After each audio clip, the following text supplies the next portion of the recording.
नमस्कार दोस्तों, ITI technical information में आपका स्वागत है। तो दोस्तों हम लोग फिटर ट्रेड के बहुत ही महत्वपूर्ण प्रश्न शुरू किए हैं और आज 12वां भाग है। तो चलिए शुरू करते हैं। इससे पहले ही आप पीछे वाले भाग देखना चाहते हैं तो प्लेलिस्ट में अवेलेबल है। तो चलिए शुरू करते हैं। What is the temperature required to process the chromizing for preventing of corrosion?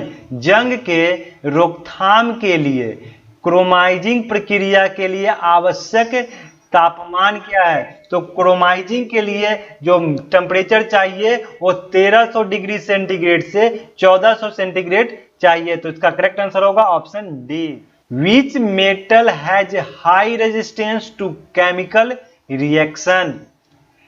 किस धातु में रासायनिक प्रतिक्रिया के लिए उच्च प्रतिरोध हाई रेजिस्टेंस होता है? तो वो कौन सा मेटल है, धातु है जो रासायनिक प्रतिक्रिया उसका उच्च होता है? तो वो है लेड। तो लेड इसका करेक्ट आंसर होगा option A. What is the name of part marked x? X जो ये मार्क्स किया गया है यहाँ पे, उसे क्या कहा गया है? तो दोस्तों ये है बॉल सेपरेटिंग गेज। तो ये है बॉल सेपरेटिंग गेज। तो इसका करेक्ट आंसर होगा ऑप्शन डी। तो यहाँ आप देख सकते हैं कि बॉल ये जो है क्या है, बॉल सेपरेटिंग गेज है। और इनर रेस और आउटर रेस के बारे में चलते हैं, देखते हैं। तो ये है बॉल और ये जो है ये बॉल केज। इसके अंदर वाला जो है जहां पे शाफ्ट कनेक्ट होता है वहां पे इनर रेस कहते हैं और जो ऊपर वाला भाग होता है उसको आउटर रेस कहते हैं। तो इस प्रकार से बॉल बेरिंग में तरह तरह के एलिमेंट होते हैं।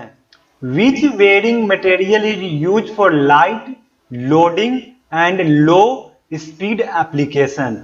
लाइट लोडिंग और कम गति के एप्लीकेशन के लिए कौन सी बेरिंग सामग्री का उपयोग किया जाता है? यानी कि हल्का लोडिंग और कम गति एप्लीकेशन के लिए कास्ट आयरन के बेरिंग इस्तेमाल किए जाते हैं। तो इसका करेक्ट आंसर होगा ऑप्शन ए, कास्ट आयरन।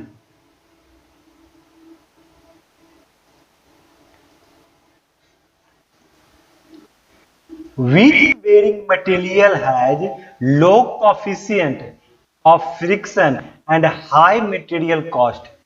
किस सामग्री में घर्षण का गुणांक कम और सामग्री की लागत अधिक होती है? तो वो कौन सा मटेरियल है जिसमें लो कोफिशिएंट ऑफ फ्रिक्शन होता है और हाई मटेरियल कॉस्ट होता है? तो टेफ्लॉन। टेफ्लॉन में जो है लागत अधिक होता है और लो कोफिशिएंट फ्रिक्शन होता है। तो इसका करेक्ट आंसर होगा option B. Which type of bearing is use for taking high axial thrust load? उच्च अक्षीय थ्रस्ट लोड के लिए किस प्रकार के बेरिंग का प्रयोग किया जाता है? तो हाई एक्सियल थ्रस्ट लोड लेना है तो उसमें किस प्रकार के बेरिंग का इस्तेमाल करेंगे? तो उसके लिए हम लोग टेपर्ड रोलर बेरिंग का प्रयोग करेंगे। टेपर रोलर बेरिंग जो है वो उच्च अक्षीय थ्रस्ट को सह सकता है। तो इसका करेक्ट आंसर होगा option B. What is the name of bearing? इस बेरिंग का नाम बताइए। तो ये कौन सा बेरिंग है? तो इस बेरिंग में आप देख सकते हैं कि ये एक पूरा बेरिंग है। तो ये क्या है? एक तरह का सॉलिड बेरिंग है। ये जो है सॉलिड बेरिंग का एग्जाम्पल है। तो इसका करेक्ट आंसर होगा option B. What is the name of bearing? इस बेरिंग का नाम बताइए। तो ये है थ्रस्ट बेरिंग। यहां पे आप देख सकते हैं कि यह है थ्रस्ट बेरिंग। तो इसका करेक्ट आंसर होगा option C. What is the name of bearing? इस बेरिंग का नाम बताइए। तो ये है स्प्लिट बेरिंग। तो इसका करेक्ट आंसर होगा ऑप्शन बी। यहाँ पे देख सकते हैं कि ये जो बेरिंग का ये बुश है जो दो भाग में बटा हुआ है, तो ये क्या है, स्प्लिट बेरिंग है। What is the part marked as X in bearing? Bearing में जो एक्स पार्ट किया गया है उसको क्या कहा गया है? तो वो है बॉल केज। तो इसका करेक्ट आंसर होगा ऑप्शन बी। ये हमारा बॉल केज है।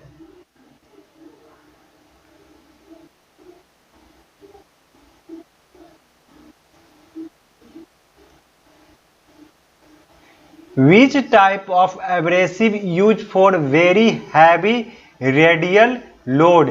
किस प्रकार के बेरिंग का उपयोग बहुत भारी रेडियल भार के लिए इस्तेमाल किया जाता है?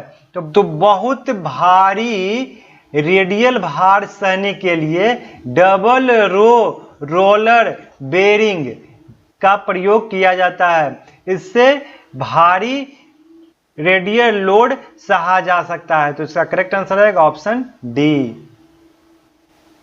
विच type of bearing is designed to take axial thrust as well as radial load? किस प्रकार का बेरिंग अक्षीय थ्रस्ट के साथ साथ रेडियल भार उठाने के लिए बनाया गया है? तो अक्षीय भाग भी वो सह सकता है और रेडियल भार भी उठा सकता है। तो उसके लिए एंगुलर कॉन्टैक्ट बॉल बेरिंग का इस्तेमाल किया जाता है। इसके द्वारा अक्षीय थ्रस्ट के साथ साथ रेडियल भार भी उठाया जा सकता है। तो इसका करेक्ट आंसर होगा option D. What is the name of instrument?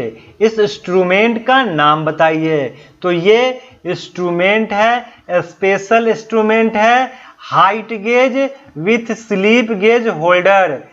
Slip gauge holder के साथ इसमें देख रहे हैं कि इसमें स्लिप गेज का ब्लॉक लगा है और ये जो है यहाँ पे एक स्क्राइबर है और ये जो है स्लिप गेज होल्डर है। इसकी मदद से स्लिप गेज को लगाया गया है। तो इसका करेक्ट आंसर होगा option D, slip gauge height gauge with slip gauge holder. Which type of bearing metal is itself lubricated? किस बेरिंग धातु में स्वयं से स्नेहक होता है? तो वैसा कौन सा बेरिंग मेटल है जो सेल्फ लुब्रिकेटेड होता है? तो वो है सिंटरेटेड अलॉय। सिनर्टेड अलॉय जो है वो सेल्फ लुब्रिकेटिंग बेरिंग है। तो इसका करेक्ट आंसर होगा ऑप्शन बी। तो दोस्तों ये काफी महत्वपूर्ण प्रश्न है आपके आने वाले एग्जाम के लिए, तो इसका आप प्रैक्टिस अवश्य कर लिए। कैसा लगा कमेंट करके बताएं। पसंद आए तो लाइक कीजिए, शेयर कीजिए। चैनल पे नए हैं तो सब्सक्राइब कीजिए, पुराने हैं तो बेल आइकन को प्रेस करके दबा दीजिए ताकि आपको मिले सबसे पहले लेटेस्ट अपडेट। फिर मिलते हैं एक नए वीडियो में, तब तक के लिए जय हिंद।